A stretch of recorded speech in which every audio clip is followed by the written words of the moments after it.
GeM TV நேயர்களுக்கு அன்பு வணக்கங்களை கூறிக்கொண்டு வேதம் புகழும் விநாயகப் பெருமானை வணங்கி இன்றைய 12 ராசிகளுக்கான பலன்கள். இன்று 4/8/2025 ஆடி மாதம் 19ஆம் நாள், விஸ்வாவசு வருடம்.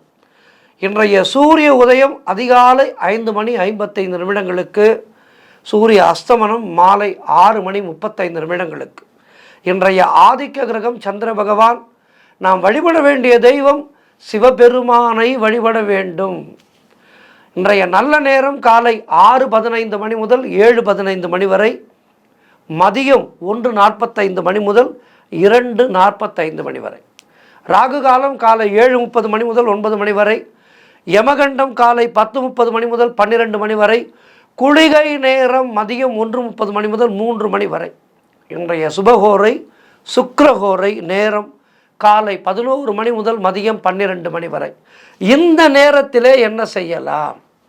இந்த நேரத்திலே வீட்டிலே யாருக்கேனும் வரன் பார்க்கின்றீர்கள் என்றால் அந்த திருமணம் சம்பந்தமான பேச்சுவார்த்தைகளை அழகாக தொடங்கலாம். அருமையான முறையிலே அந்த திருமணமானது எந்தவிதமான தடையும் இல்லாமல் தாமதம் இல்லாமல் விரைவிலே அந்த தம்பதிகள் வாழ்க்கையிலே இணைவார்கள். அதேபோல் புதிதாக ஆடை ஆபரணங்கள், அழகு சாதன பொருட்கள் இவையெல்லாம் வாங்கலாம். இவை சம்பந்தமான வியாபாரங்களை தொடங்குவதாக இருந்தால் அதனை தொடங்கலாம். அது விஷயமாக முன்னேற்பாடுகளை எல்லாம் செய்யலாம். இப்படி நல்ல காரியங்கள் சுபகாரியங்கள் தொடங்குவதற்கு அருமையான நேரம் இந்த நேரம். கவனமாக இருக்க வேண்டிய நேரம் மதியம் 2 முதல் 3 வரை சனிகோரை. இந்த நேரத்திலே நிம்மதியாக வீட்டிலே உறங்கி விடுங்கள். எந்த விதமான பிரச்சனையுமே இல்லை. புதிதாக எந்த முடிவுகளையும் இந்த நேரத்தில் எடுக்கக்கூடாது. பயணங்களை துவங்கக்கூடாது. இப்படி இந்த சனிகோரை நேரத்திலே மிக கவனமாக இருக்க வேண்டும் இந்த 1 மணி நேரம். ஆகவே இதனை பார்த்து சரி செய்து கொள்ளுங்கள்.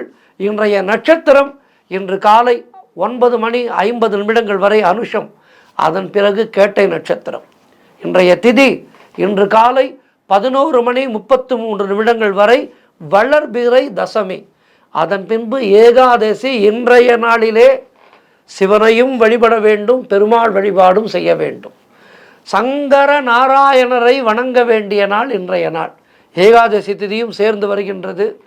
இன்றைய சந்திராட்டமம் மேஷ ராசிக்கு சந்திராட்டமம் மிக மிக மிக கவனமாக இருக்க வேண்டும். பரணி நட்சத்திரக்காரர்கள் இன்றைய நாளிலே கருப்பு ஆடை அணிவதை தவிர்ப்பது நல்லது. பொதுவாகவே எல்லா ராசிக்காரர்களுமே இந்த கருப்பு நிற ஆடையை தவிர்ப்பது மிக மிக நலம் பயக்கும். அடுத்து நாம் காண இருப்பது 12 ராசிகளுக்கான பலன்களை. மேஷ ராசி அன்பர்களே, இன்று சந்திரன் உங்கள் ராசிக்கு 8ஆம் இடத்திலே இருக்கிறார். உங்களுடைய ராசி அதிபதி செவ்வாய் ராசிக்கு 6ஆம் இடத்திலே இருக்கின்றார். இன்று நாள் முழுவதும் உங்களுக்கு சந்திராட்டமும். மௌனத்தை கடைபிடியுங்கள். மௌனம் மௌனம் மௌனம். காலையிலே சிவன் கோவிலுக்கு சென்று சிவன் கோவிலிலே அமர்ந்து சிவபுராணம் பாராயணம் செய்யுங்கள். நம சிவாய வாழ்க, நாதந்தாள் வாழ்க, இமைப்பொழுதும் என் நெஞ்சில் நீங்காதான் தாழ்வாழ்க. இந்த சிவபுராணத்தை சிவன் கோவிலிலே அமர்ந்து பாராயணம் செய்யுங்கள். கோளறு பதிகம் படியுங்கள். இவற்றையெல்லாம் படித்தால் இந்த சந்திராட்டம பாதிப்பு என்பது சிவன் அருளாலே இன்றைய நாள் சந்திரன் போல் குளிர்ச்சியாக உங்களுக்கு மாறிவிடும். ஆகவே இன்றைய நாளிலே இதனை நீங்கள் அவசியம் செய்யுங்கள். அலுவலகத்திலே வேலை பளு அதிகமாக இருக்கும். ஆகவே கவனமாக இருங்கள். கணவன் மனைவிக்குள் கருத்து வேறுபாடுகள் ஏற்படும். சிறிய ஒரு வாய்ப்பேச்சும் பெரிய சண்டையிலே முடிவதற்கு வாய்ப்பு இருக்கின்றது. ஆகவே மிக மிக மிக கவனமாக இருக்க வேண்டிய நாள். செய்கின்ற தொழிலிலே புதிய முதலீடுகளை புதிய முயற்சிகளை தவிர்க்க வேண்டிய நாள். கடன் கொடுக்காதீர்கள், கடன் வாங்காதீர்கள். இன்றைய நாளிலே கடன் வாங்கினால் அன்பை முறிக்கும். வெளியூர் பிரயாணங்களை தவிர்க்க வேண்டிய நாள். வீண் வாக்குவாதங்களை எல்லாம் தவிர்க்க வேண்டிய நாள். சமூக ஊடகங்களிலே மிகவும் சென்சேஷனல் பிரச்சனைகளை பற்றியெல்லாம் எதுவும் கருத்து சொல்லி மாட்டிக்கொள்ளாதீர்கள். வீண் வாக்குவாதங்களை முற்றிலும் தவிர்க்க வேண்டும். குலதெய்வ வழிபாடு வெற்றியை தரும். வாழ்த்துக்கள். ரிஷபராசி அன்பர்களே, இன்று சந்திரன் உங்கள் ராசிக்கு 7ஆம் இடத்திலே இருக்கிறார். உங்களுடைய ராசி அதிபதி சுக்கிரன் ராசிக்கு 2ஆம் இடத்திலே. ஆகவே இன்றைய நாளிலே திருமணம் போன்ற சுபகாரிய பேச்சுவார்த்தைகள் இனிதாக முடியும். உறவினர்களோடு இருந்து வந்த மன வருத்தங்கள் எல்லாம் தீரும். வியாபாரத்திலே பெரும் முன்னேற்றம் உண்டாகும். அலுவலகத்திலே இருந்து வந்த நெருக்கடிகள் எல்லாம் குறையும். பழைய பாக்கிகள் வசூலாகும். பூர்வீக சொத்திலே இருந்து வந்த பிரச்சனைகள் எல்லாம் விலகும். கடன் பிரச்சனைகள் தீரும். வீடு வண்டி வாகன மாற்றம் ஏற்படும். நண்பர்கள் மூலம் அனுகூலம் உண்டாகும். புதிய முயற்சிகள் எல்லாம் வெற்றியை தரும். பொருளாதாரம் திருப்திகரமாக இருக்கும். பிள்ளைகளால் பெருமை ஏற்படும். வாழ்க்கை துணையால் மகிழ்ச்சி உண்டாகும். மொத்தத்தில் இன்றைய நாள் உங்களுக்கு சுகங்களையும் அற்புதங்களையும் கொடுக்கின்ற நாளாக இருக்கின்றது. சிறப்பான நாளாக இருக்கின்றது. இன்றைய நாளிலே, இன்றைய பொழுதிலே சிவ வழிபாடையும் செய்யுங்கள், பெருமாள் வழிபாடையும் செய்யுங்கள். வாழ்த்துக்கள். மிதுன ராசி அன்பர்களே, இன்று சந்திரன் உங்கள் ராசிக்கு 6ஆம் இடத்திலே, உங்களுடைய ராசி அதிபதி புதன் ராசிக்கு 2ஆம் இடத்திலே. ஆகவே இன்றைய நாளிலே பொருளாதாரம் நெருக்கடியாக இருக்கும். தேவையில்லாத ஏதேனும் செலவுகள் வந்து உங்களை வாட்டி வதைக்கும். உத்தியோக உயர்வு, பணியிட மாற்றம் போன்றவை கிடைக்கும். அலுவலகத்திலே மற்றவர்களுடைய பிரச்சனைகளிலே நீங்கள் தலையிடவே கூடாது. யாருக்கும் கருத்து சொல்லாதீர்கள். யாருக்கும் ஜாமீன் போடாதீர்கள். தொழிலிலே புதிய முதலீடுகளை, புதிய முயற்சிகளை முற்றிலும் தவிர்க்க வேண்டிய நாள். வெளியூர் பிரயாணங்கள் செல்வதை தவிர்க்க வேண்டும். கடன் வாங்கக்கூடாது. அலுவலகத்திலே மேலதிகாரிகளால் நெருக்கடிகள் உண்டாக வாய்ப்பு இருக்கின்றது. ஆகவே வேலையிலே கவனத்தை செலுத்துங்கள். வேலை பளு அதிகமாக இருக்கும். மனம் சோர்வாக இருக்கும். மன சோர்வை போக்கிக் கொள்வதற்கு இன்றைய நாளிலே காலையிலேயே சிவன் கோவிலுக்கு சென்று வாருங்கள். மாலையிலே பெருமாள் வழிபாடு செய்யுங்கள். வாழ்த்துக்கள். கடகராசி அன்பர்களே, இன்று சந்திரன் உங்கள் ராசிக்கு 5ஆம் இடத்திலே. ஆகவே பிள்ளைகளால் பெருமை ஏற்படும். தொழில் மற்றும் வியாபாரத்திலே சிறப்பானதொரு முன்னேற்றம் ஏற்படும். காரிய தடைகள் எல்லாம் விலகி நீங்கள் எடுக்கின்ற முயற்சிகளிலே பெரும் வெற்றி கிடைக்கின்ற நல்ல நாள். மனம் உற்சாகமாக காணப்படக்கூடிய அற்புதமான நாள். பண வரவு அதிகரிக்கும். தொட்டதெல்லாம் பொன்னாகக்கூடிய நாள். வாழ்க்கை துணையால் மகிழ்ச்சி உண்டாகும். நண்பர்களோடு இருந்து வந்த மன வருத்தங்கள் எல்லாம் தீரும். வேலையிலே காத்திருந்த இடமாற்றம் அமையும். முன்னோர்களுடைய சொத்திலே இருந்து உங்களுக்கு வரவேண்டிய பணம் கைக்கு வரும். செய்கின்ற செயலிலே பெயரும் புகழும் கிடைக்கும். உடல் ஆரோக்கியம் திருப்திகரமாக இருக்கும். வெளியூர் பிரயாணங்கள் வெற்றியை தரும். சிறப்பான நாள் இது. இன்றைய நாளிலே சிவா விஷ்ணுவை வணங்குங்கள். வாழ்த்துக்கள். சிம்ம ராசி அன்பர்களே, இன்று சந்திரன் உங்கள் ராசிக்கு 4ஆம் இடத்திலே இருக்கின்றார். உங்களுடைய ராசி அதிபதி சூரியன் ராசிக்கு 12ஆம் இடத்திலே இருக்கின்றார்.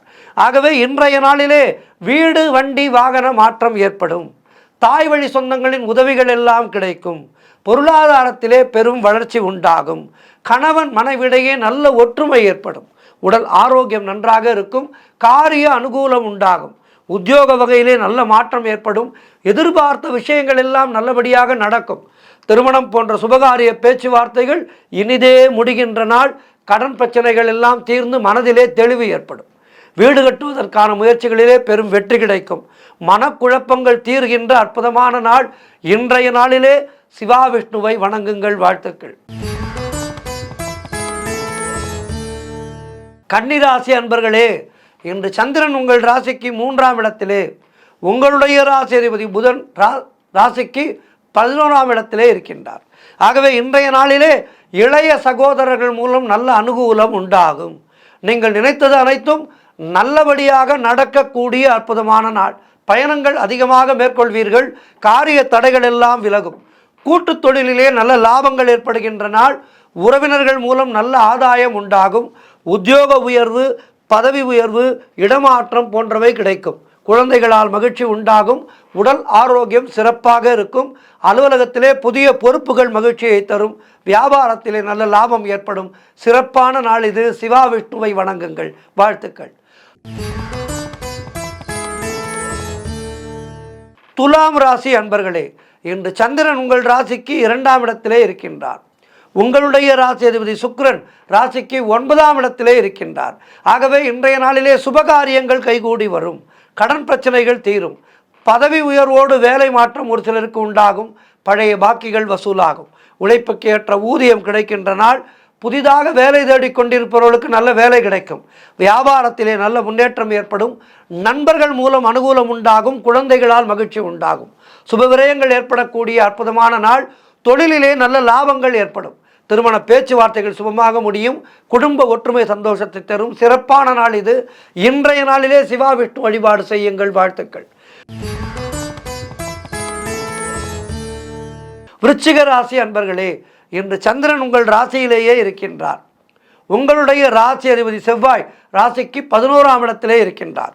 ஆகவே இன்றைய நாளிலே நினைத்த காரியங்கள் எல்லாம் நல்லபடியாக நடக்கும். பூர்வீக சொத்திலே இருந்து வந்த பிரச்சனைகள் எல்லாம் தீர்ந்து உங்கள் பக்கம் பங்கு வந்து சேரும். மனம் சந்தோஷமாக இருக்கும். எதிலும் வெற்றி உண்டாகின்ற அற்புதமான நாள். கணவன் மனைவிக்குள் இருந்து வந்த பிரச்சனைகள் எல்லாம் தீரும். தொழிலிலே நல்ல முன்னேற்றம் ஏற்படும். குழந்தை பாக்கியத்திற்காக காத்திருக்கின்ற தம்பதிகளுக்கு சந்தான பிராப்தி உண்டாகும். உடல் ஆரோக்கியத்திலே சிறப்பான முன்னேற்றம். மனக்குழப்பங்கள் தீர்ந்து தெளிவு பிறக்கும். பொருளாதாரம் திருப்திகரமாக இருக்கும். பிள்ளைகளால் பெருமை ஏற்படும். வாழ்க்கை துணையால் மகிழ்ச்சி உண்டாகும். சிவனையும் பெருமாளையும் வழிபாடு செய்யுங்கள் இன்றைய நாளிலே. வாழ்த்துக்கள். தனுசு ராசி அன்பர்களே, இன்று சந்திரன் உங்கள் ராசிக்கு 12ஆம் இடத்திலே, உங்களுடைய ராசி அதிபதி குரு ராசிக்கு 7ஆம் இடத்திலே. ஆகவே இன்றைய நாளிலே திருமணம் போன்ற சுபகாரிய பேச்சுவார்த்தைகள் சற்று தள்ளி போகும். ஆகவே அது விஷயமான முயற்சிகளை இன்றைய நாளிலே துவங்க வேண்டாம். வீடு வண்டி சம்பந்தமான விரய செலவுகள் சிலருக்கு ஏற்படும். காரிய தடைகள் ஏற்பட்டு விலகுகின்ற நாள். உத்தியோகத்திலே இருப்பவர்கள் பணியிலே கூடுதல் கவனம் செலுத்த வேண்டும். தேவையில்லாத பயத்தை தவிர்த்து கொள்ளுங்கள். இன்றைய நாளிலே நீங்கள் அன்றாடம் செய்கின்ற வேலைகளை மட்டும் செய்யுங்கள். புதிய முயற்சிகளையோ புதிய முதலீடுகளையோ இன்றைய நாளிலே தவிர்த்து விடுங்கள். உடல் ஆரோக்கியத்திலே எச்சரிக்கையாக இருக்க வேண்டிய நாள். கணவன் மனைவிக்குள் சண்டை சச்சரவுகள் ஏற்பட்டு விலகும். அலுவலகத்திலே பணிச்சுமை அதிகமாக இருக்கும். நண்பர்கள் மூலம் ஆதாயம் உண்டாகும். ஆகவே இன்றைய நாளிலே கவனமாக இருங்கள். இறை வழிபாடு அதிகம் செய்யுங்கள். வாழ்த்துக்கள். மகர ராசி அன்பர்களே, இன்று சந்திரன் உங்கள் ராசிக்கு 11ஆம் இடத்திலே இருக்கின்றார். உங்களுடைய ராசி அதிபதி சனி ராசிக்கு 2ஆம் இடத்திலே இருக்கின்றார். ஆகவே இன்றைய நாளிலே வீடு வண்டி வாகன வகையிலே யோகம் உண்டாகும். உங்களுடைய முயற்சிகள் எல்லாம் பெரும் வெற்றி பெறுகின்ற நாள். உத்தியோகத்திலே இருப்பவர்களுக்கு சம்பள உயர்வு, பதவி உயர்வு, இடமாற்றம் போன்றவை கிடைக்கும். திருமண பேச்சுவார்த்தைகள் சுபமாக முடியும். உங்களுடைய நண்பர்களாலும் உறவினர்களாலும் ஆதாயம் உண்டாகும். தந்தை வழி சொத்துக்கள் கைக்கு வரும். புதிய முயற்சிகள் எல்லாம் பெரும் வெற்றியை பெறும். குழந்தை பாக்கியத்திற்காக காத்திருப்பவர்களுக்கு சந்தான பிராப்தி உண்டாகும். கணவன் மனைவிடையே நல்ல ஒற்றுமை ஏற்படும். மொத்தத்தில் உங்களுடைய வயதுக்கேற்ப உங்களுக்கு நல்லவை நடக்கின்ற அற்புதமான நாள். தொட்டது துலங்குகின்ற நாள். இன்றைய நாளிலே சிவனையும் பெருமாளையும் வழிபாடு செய்யுங்கள். வாழ்த்துக்கள். கும்பராசி அன்பர்களே, இன்று சந்திரன் உங்கள் ராசிக்கு 10ஆம் இடத்திலே இருக்கின்றார். உங்களுடைய ராசி அதிபதி சனி ராசியிலேயே இருக்கின்றார். ஆகவே அரசு சம்பந்தமான ஆதாயம் உண்டாகும். பெயரும் புகழும் கிடைக்கும். வேலையிலே உங்களுடைய திறமை வெளிப்படும். மாணவர்கள் சாதனை புரியக்கூடிய நாள். காரிய தடைகள் எல்லாம் விலகும். குழந்தை பாக்கியம் உண்டாகும். பொருளாதாரத்திலே பெரும் வளர்ச்சி உண்டாகும். குடும்பத்திலே ஒற்றுமை சந்தோஷத்தை தரும். தொழிலிலே நல்ல முன்னேற்றம் ஏற்படும். உழைப்புக்கேற்ற ஊதியம் கிடைக்கின்ற நாள். வேலை தேடிக் கொண்டிருப்பவர்களுக்கு நல்ல வேலை கிடைக்கும். மொத்தத்தில் எடுத்த காரியங்களிலே வெற்றிகள் உண்டாகின்ற அற்புதமான நாள். இன்றைய நாளிலே சிவனையும் பெருமாளையும் வழிபாடு செய்யுங்கள். வாழ்த்துக்கள். இறுதியாக மீனராசி அன்பர்களே, இன்று சந்திரன் உங்கள் ராசிக்கு 9ஆம் இடத்திலே இருக்கின்றார். உங்களுடைய ராசி அதிபதி குரு ராசிக்கு 4ஆம் இடத்திலே இருக்கின்றார். ஆகவே இன்றைய நாளிலே எல்லா விதமான பாக்கியங்களும் உங்களுக்கு கிடைக்கக்கூடிய நாளாக இருக்கின்றது. இந்த சந்திராட்டம பாதிப்புகள் எல்லாம் நேற்றோடு தீர்ந்து விட்டது. இன்றைய நாள் மிக சுறுசுறுப்பாக இருப்பீர்கள். வெற்றிகளை குவிக்கின்ற நாளாக இருக்கின்றது. கடன் தொல்லைகள் விலகும். நண்பர்கள் மூலம் எதிர்பார்த்த உதவிகள் கிடைக்கும். தந்தை உறவு வழியிலே நல்ல அனுகூலம் உண்டாகும். புதிய வேலைகள் தேடிக்கொண்டிருப்பவர்களுக்கு நல்ல வேலை கிடைக்கும். வியாபாரத்திலே நல்ல வளர்ச்சி உண்டாகும். திருமணம் போன்ற சுபகாரிய பேச்சுவார்த்தைகள் இனிதே முடியும். பொருள் வரவும் தனலாபமும் அதிகரிக்கின்ற நாள். திடீர் அதிர்ஷ்டங்கள் சிலருக்கு தேடி வரும். கணவன் மனைவிடையே நல்ல ஒற்றுமை ஏற்படும். மொத்தத்தில் சுபகாரியங்கள் நடைபெறக்கூடிய அற்புதமான நாள் இன்றைய நாள். இன்றைய நாளிலே சிவ வழிபாட்டையும் பெருமாள் வழிபாட்டையும் செய்யுங்கள். வாழ்த்துக்கள்.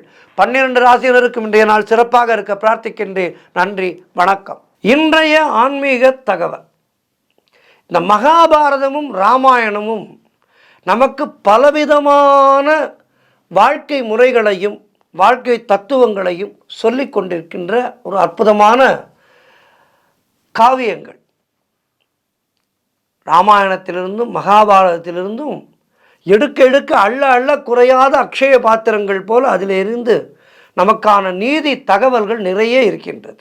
அந்த வகையில் இன்றைய நாளிலே நாம் மகாபாரதத்திலே இருந்து ஒரு அருமையான நிகழ்வை பார்க்க இருக்கின்றோம். ஒரு முறை திருதராஷ்டிரன் தன்னுடைய சகோதரர் விதுரரிடம் ஒரு அருமையான கேள்வியை முன்வைத்தார். அது என்னவென்றால், மனிதனுக்கு ஆயுள் 100 வருடம் என்கின்றார்கள். ஆனால் 100 வருடங்களை கடந்த மனிதர்கள் எவருமே இல்லையே. அதற்கு என்ன காரணம்? ஒரு 100 வருடம் என்று குறிப்பிட்டிருந்தால் அந்த 100 வருடம் வாழ வேண்டும் அல்லவா? ஏன் அப்படி 100 வருடங்கள் வாழ மாட்டேன் என்கின்றார்கள்? பலர் இளவயதிலேயே இறந்து போகின்றார்களே, இதற்கு என்ன காரணம் என்று விதுரரிடம் திருதராஷ்டிரன் கேட்கிறார். விதுரர் மிகப்பெரிய பண்டிதர், நியாயவான். அவர் மிக அழகாக பதில் சொல்கின்றார். அரசே, மனித ஆயுளை அறுக்கின்ற வாள்கள் 6 இருக்கின்றது என்றார். திருதராஷ்டிரனுக்கு ஒன்றுமே புரியவில்லை. அது என்ன வாள்? நீங்கள் சொல்வது எனக்கு புரியவில்லையே என்று கேட்கின்றார். விதுரர் விளக்கமாக பதிலை சொல்கின்றார். இந்த 6 வாள்கள் என்று நான் குறிப்பிட்டது, முதலாவது வாள் கர்வம். மனிதர்களிலே பலர் இந்த உலகிலே நான் மட்டுமே கெட்டிக்காரன், மற்றவரெல்லாம் முட்டாள் என்று நினைக்கின்றார்கள். ஒருவனுக்கு கர்வம் என்பது ஏற்பட்டால் நம்மை படைத்த கடவுள் சும்மா இருக்க மாட்டார். ஆகவே கர்வம் இல்லாமல் இருப்பதற்கு தனது குற்றம் குறைகளை முதலிலே பார்க்க வேண்டும். பிறரை குற்றம் சொல்வதற்கு முன்னால் நம்மிடத்திலே அந்த குறைகள் இருக்கின்றதா, குற்றங்கள் இருக்கின்றதா என்பதை நாம் முதலிலே பார்க்க வேண்டும். அதன் பிறகுதான் பிறரை குற்றம் சொல்ல வேண்டும். நம்மிடம் அந்த குற்றங்கள் இருந்தால் அவற்றை முதலிலே நிவர்த்தி செய்து கொள்ள வேண்டும். அதன் பிறகு அவர்களுக்கு அறிவுரை சொல்ல வேண்டும். இது முதலாவது வாள். கர்வம் என்பது மனிதனுடைய ஆயுளை அறுக்கின்ற முதலாவது வாள். இரண்டாவது வாள் என்ன? அதிகம் பேசுவது. ஒரு சிலர் பார்த்தீர்கள் என்றால் சதா பேசிக்கொண்டே இருப்பார்கள். அவர்களுடைய பேச்சிலே எந்த விதமான சாரமும் இருக்காது. மற்றவர்களை பற்றி பேசுவார்கள். அவன் அப்படி இவன் இப்படி என்று உபயோகமில்லாத விஷயங்களை பேசிக்கொள்வார்கள். அதை மற்றவர்கள் கேட்க வேண்டும் என்றும் நினைப்பார்கள். தங்களுக்கு பேச விஷயங்கள் இல்லாத போதும் கூட வீண் பேச்சு பேசுபவன் வீண் வம்பை விலைக்கு வாங்குகின்றான். ஆகவே அதிகம் பேசுவது என்பது இரண்டாவது வாள். இது மனிதனுடைய ஆயுளை அழிக்கின்ற இரண்டாவது வாள், அதிகம் பேசுவது. சரி, மூன்றாவது வாள் என்ன என்றால், தியாக உணர்வு இல்லாமல் அதீத பேராசை கொண்டு இருப்பது மூன்றாவது வாள். ஆசையே துன்பத்துக்கு காரணம். நாம் படுகின்ற பெரும்பாலான துன்பங்களுக்கு காரணமாக இருப்பது ஆசை.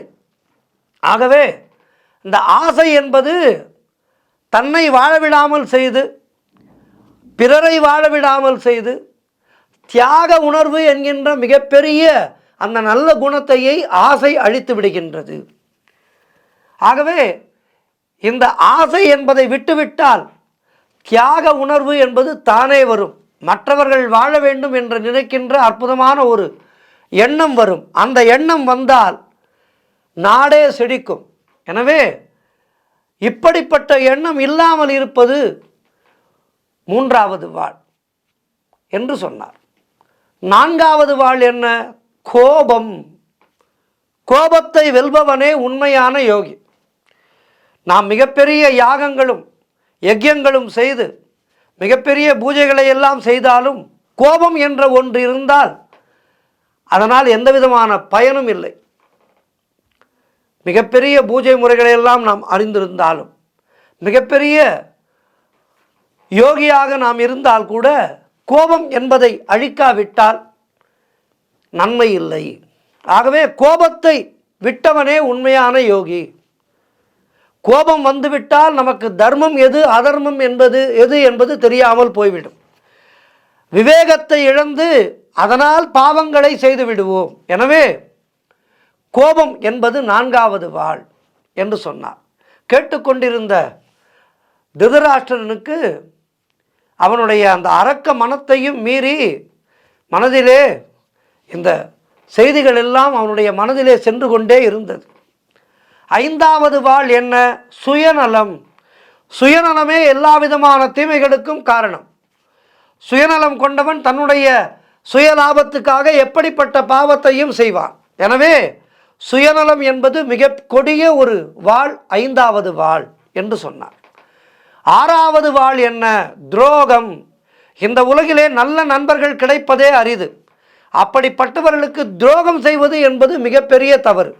இந்த 6 விஷயங்களிலே இருந்தும் ஒருவன் விலகி வாழ்ந்தால் அவன் நிச்சயமாக நூற்றாண்டை கடந்து வாழ்வான் என்று விதுரர் சொன்னார்.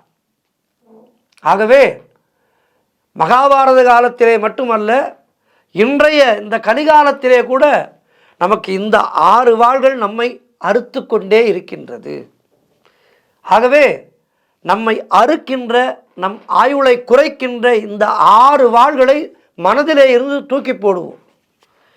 மனதிலே இருந்து இந்த 6 வாள்களை தூக்கி போட்டு விட்டால் நம்முடைய வாழ்வு என்பது அற்புதமான வாழ்வாக இருக்கும். நாம் இறந்த பின் 4 பேர் நம்மை நினைத்து கண்ணீர் வடிக்க வேண்டும். ஐயோ, இருந்தாரே, அநியாயமாக போய்விட்டாரே, இவரால் எத்தனை பேருக்கு நல்லது நடந்தது என்று மற்றவர்கள் நம்முடைய இறப்பை தங்களுடைய இல்லத்திலே நிகழ்ந்த இறப்பாக நினைத்து வருந்த வேண்டும். அப்படிப்பட்ட ஒரு வாழ்க்கையை நாம் வாழ்ந்தோமானால் நாம் இறந்தும் இந்த உலகத்திலே வாழ்வோம். ஆகவே அப்படிப்பட்ட வாழ்க்கைக்கு முயற்சி செய்வோம். நன்றி, வணக்கம். சர்வம் கிருஷ்ணார்ப்பணம்.